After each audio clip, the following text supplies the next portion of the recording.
Now, artists in the Far East have made a great deal of what they call the controlled accident. Marvelous things which happen as surprises when an artist does not try to dominate his medium, but let his medium itself do some of the work. Take, for example, this cigarette jar that I have here.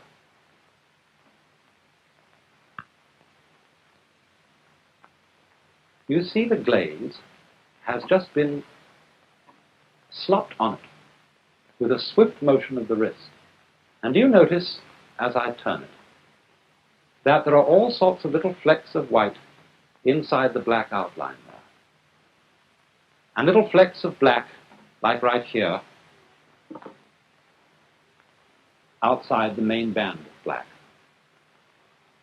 It's incidental things like this which to the Chinese and Japanese mind, and increasingly to our own way of thinking, make the real beauty of things. For instance, consider a shell like this. Here is an object which any one of you would pick up on the beach if you saw it. And yet, what does it represent?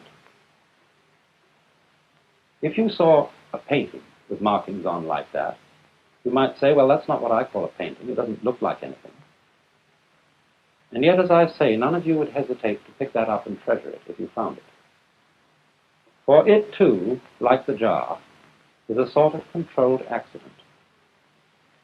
And it is the art of trusting the medium to express itself along with your own contribution to it as an artist.